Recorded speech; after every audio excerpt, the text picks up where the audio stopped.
Hello my dear friends, चलो हिंदी व्याकरण और इंग्लिश ग्रामर को एक साथ पढ़ने के सफर को आगे बढ़ाएं।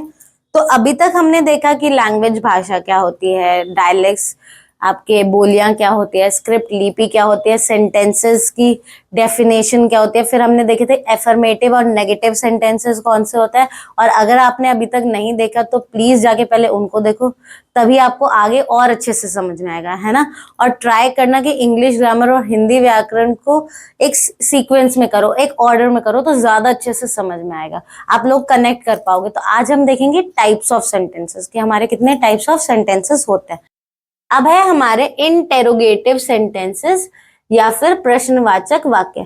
अब देखो वर्ड से ही मतलब समझो। इंटेरोगेट, इंटेरोगेट जब भी कोई चीज होती है, जैसे आपने न्यूज चैनल्स पे देखा होगा या फिर कभी अपने पेरेंट्स के मुंह से सुना होगा कि वो लोग उसको इंटेरोगेट कर रहे थे। इंटेरोगेट मतलब इन्वेस्टिगेट कर रहे थे, है ना।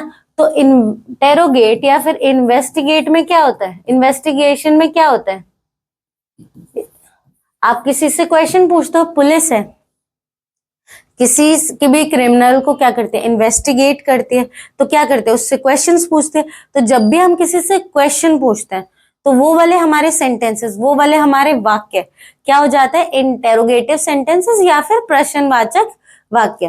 देखो अगर आप इन दोनों को साथ लेके चलोगे, इंटेरोगेट प्रश्नवाचक, तो आपको हिंदी से ही समझ में आ जाएगा, अच्छा प्रश्न पूछना है, तो वो वाले सेंटेंसेस हमारे क्या होते हैं, इंटेरोगेटिव सेंटेंसेस। अब इसकी डेफिनेशन देखो, a sentence that asks a question is called an question और इंटेरोगेटिव सेंटेंस। एक वाक्य जो प्रश्न पूछता है उसे प्रश्न या फिर प्रश्नवाचक वाक्य कहा जाता है। इजी, जो भी सेंटेंस में आपको ये लग रहा है कि ये वाला क्वेश्चन है ना। और देखो ये भी देख लो पहले, उससे और समझ में आ जाएगा। We put a question mark, question mark क्या होता है, ये होता है at the end of interrogative sentences, हम प्रश्नवाचक वाक्य के अंत में प्रश्न चिन्ह लगाते हैं। तो जिन भी सेंटेंसेस के एंड में हमारा क्वेश्चन मार्क आता है, प्रश्न चिन्ह आता है, तो वो हमारे क्या होते हैं, इंटेरोगेटिव सेंटेंसेस, प्रश्नवाचक वाक्य, है ना। अब इसके एग्जाम्पल्स देखो, आर यू फीलिंग हंग्री, क्या आपको भूख लग रही है, व्हेन डिड यू कम, तुम कब आए, who is knocking the door, कौन दरवाजा खटका रहा है ना। अब देखो ये क्या कर रही है, ये हमारी टीचर है, टीचर्स हमसे क्वेश्चन पूछती है ना, तो वो वाले सेंटेंसेस क्या हो जाते हैं, इंटेरोगेटिव सेंटेंसेस हो जाते हैं। और ना इनको कनेक्ट करो, आपस में कनेक्ट करो, हिंदी व्याकरण और इंग्लिश ग्रामर को कनेक्ट करो, ज्यादा अच्छे से कर पाओगे। चलो अब आगे देखते हैं। ये देखो, इंटेरोगेटिव सेंटेंसेस आर यस और नो क्वेश्चंस या फिर WHO questions. Yes or no questions are those questions which are typically be answered with a simple yes or no। तो yes और no क्या हो गया, हाँ या नहीं वाले क्वेश्चंस, है ना, जिसमें आप हाँ बोल रहे हो या नहीं बोल रहे हो, तो वो हमारे yes और no वाले क्वेश्चंस हो गए। हाँ या नहीं प्रश्न वे हैं जिनका उत्तर आमतौर पर सरल हाँ या नहीं में ही दिया जाता है। अगर मैं बोलूं आपको केक पसंद है, तो आप क्या कहोगे, हाँ मुझे केक पसंद है या नहीं मुझे केक नहीं पसंद। तो सिंपल वर्ड्स में आप लोग दे रहे हो आंसर, सिर्फ यस और नो में ही दे पा रहे हो। अब देखो, these questions often begin with the auxiliary verb also known as helping verbs such as do, did, can, will, etcetera, है ना। देखो इसको डिटेल में आगे करना, बस सिंपल वर्ड्स में समझ लो। वर्ब्स हमारे हेल्पिंग, दो टाइप्स के होते हैं, हेल्पिंग वर्ब्स या फिर ऑक्सिलरी वर्ब्स या फिर मेन वर्ब।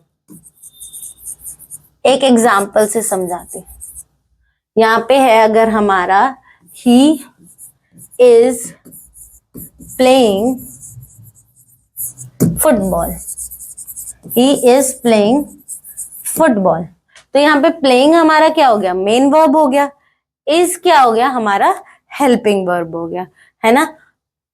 और ऐसा नहीं है कि इज हमारा सिर्फ हेल्पिंग वर्ब है, वो मेन वर्ब भी हो सकता है। जैसे अगर मैं बोलूं माय नेम इज आशु, है ना, तो यहाँ पे इज हमारा क्या हो गया, मेन वर्ब हो गया। तो जब हमारे दो वर्ब्स होते हैं सेंटेंसेस में, तब एक हेल्पिंग होता है, एक मेन वर्ब होता है, और जब सिर्फ एक ही वर्ब हो तो वो हमारा मेन वर्ब होता है। ठीक है, इसको डिटेल में वर्ब्स वाले उसमें करेंगे। ठीक है, अब हम आगे बढ़ते हैं। अब आपको पता चला हेल्पिंग वर्ब्स क्या होते हैं, do, did, can, will, etcetera. WHO questions typically begin with words like who, what, when, where, why और how।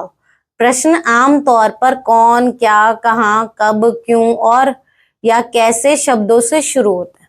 ठीक है, ये तो हम सबको पता है। जब भी हमारे क्वेश्चंस बुक में होते हैं तो क्या होता है, जैसे अगर साइंस की बात करें तो हमारा होता है व्हाट इज फोटोसिंथेसिस, तो व्हाट से स्टार्ट हो रहा है, तो वो हमारा कौन सा है, WHO वाला क्वेश्चन है।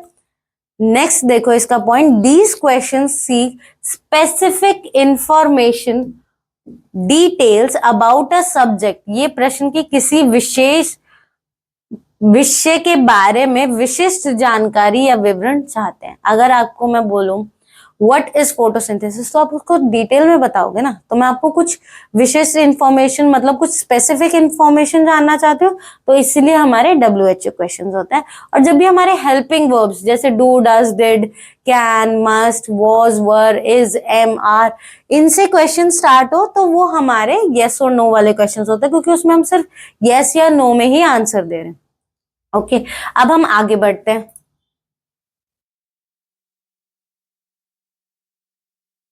देखो एग्जाम्पल्स के लिए, इज इट रेनिंग आउटसाइड, क्या बाहर बारिश हो रही है, तो इससे स्टार्ट हुआ है तो कौन से वाले क्वेश्चन हो गए, यस और नो वाले क्वेश्चंस हो गए, क्योंकि हेल्पिंग वर्ब से स्टार्ट हो रहे हैं।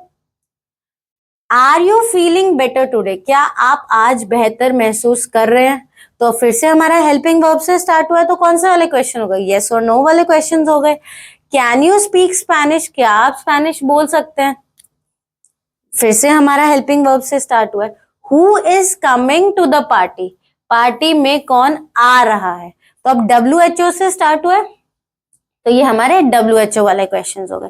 व्हेन इज योर बर्थडे, आपका जन्मदिन कब है, फिर से WH से स्टार्ट तो WHO वाले क्वेश्चंस। तो इंटेरोगेटिव सेंटेंसेस में हमारे यस नो वाले क्वेश्चंस होते हैं और WHO वाले क्वेश्चंस होते हैं। अब आप कहोगे मैम हाउ, तो हाउ भी आपका WHO वाले क्वेश्चंस में ही आता है। आगे देखो, एफर्मेटिव इंटेरोगेटिव सेंटेंसेस या फिर सकारात्मक प्रश्नवाचक वाक्य। वर्ड से ही समझो, इसके हेडिंग से ही समझो।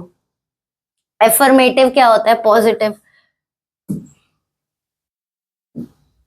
एफर्मेटिव क्या होता है, पॉजिटिव। इंटेरोगेटिव क्वेश्चन पूछना, सकारात्मक प्रश्नवाचक, है ना। जब भी आप किसी क्वेश्चन को, when a question that is possessed in a positive form, जब भी आप कोई क्वेश्चन पॉजिटिव फॉर्म में पूछ रहे हो, एक प्रश्न को सकारात्मक रूप से प्रस्तुत कर रहे हो, तो वो हमारे एफर्मेटिव इंटेरोगेटिव सेंटेंसेस होते हैं, सकारात्मक प्रश्नवाचक वाक्य होते हैं। For example, do you like pizza, उदाहरण के लिए क्या आपको पिज्जा पसंद है, कहीं भी नॉट नहीं आया, कोई नेगेटिव वर्ड नहीं आया, तो ये हमारा क्या हो गया, एफर्मेटिव इंटेरोगेटिव सेंटेंसेस या फिर सकारात्मक प्रश्नवाचक वाक्य।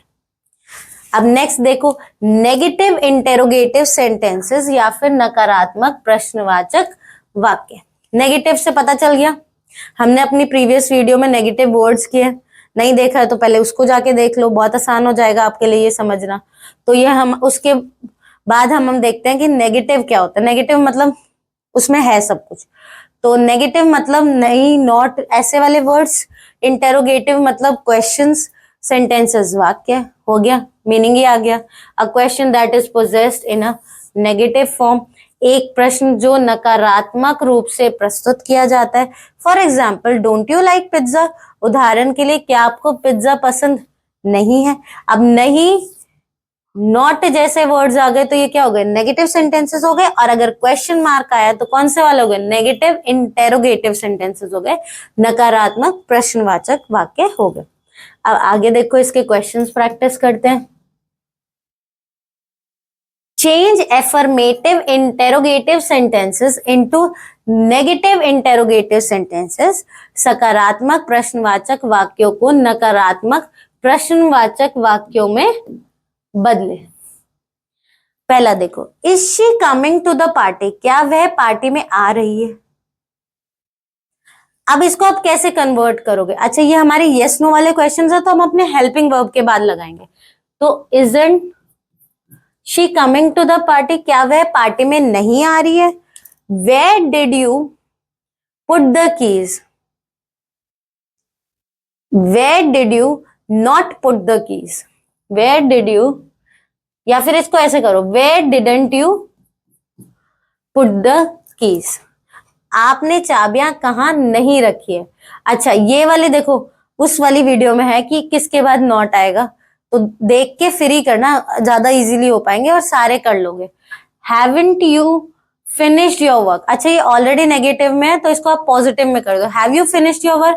क्या आपने अपना काम कर लिया है? बाकी तीनों आप ट्राई करो, बहुत इजी है। और कमेंट सेक्शन में आप लोग आंसर्स लिख देना, हम लोग चेक कर लेंगे, गलत होगा तो रिप्लाई कर देंगे, है ना। अब हम आगे बढ़ते हैं। अच्छा, आगे बढ़ने से पहले ये बात समझो कि दोनों चीजों, दोनों लैंग्वेजेस को आप लोग एक साथ पढ़ो, बहुत अच्छे से समझ में आएगा, क्लियरली समझ में आएगा, कनेक्ट कर पाओगे। यहाँ तक कि जिन बच्चों को प्रॉब्लम आती है कि हम लोग सेंटेंसेस फॉर्म नहीं कर पाते, हम लोगों को चैप्टर समझ में आ जाता है लेकिन एक्सरसाइज समझ में नहीं आती, तो उनके लिए तो स्पेशली ये बहुत ही अच्छी अपॉर्चुनिटी है कि आप दोनों को साथ में पढ़ो, है ना। क्योंकि कुछ बच्चों को हिंदी ज्यादा अच्छे से आती है, कुछ को इंग्लिश ज्यादा से अच्छे आती है। कनेक्ट करके पढ़ोगे तो और ज्यादा से समझ में आएगा। इंग्लिश के कुछ वर्ड्स ऐसे होते हैं ना जो आप गूगल पे जाके सर्च करते हो हिंदी में तभी समझ पाते हो, और हिंदी के इंग्लिश में, इसीलिए कनेक्ट करो। और आगे हम नेक्स्ट वीडियो में करेंगे क्योंकि ये वीडियो बहुत ज्यादा लंबी हो जाएगी और आप लोग बोर हो जाओगे, है ना। और लास्ट बात की, वीडियो देखते टाइम नोट्स बनाने की कोई जरूरत नहीं है, बस समझने पे ध्यान दो, नहीं तो समझ नहीं पाओगे, सिर्फ लिखने पे ही ध्यान रहेगा।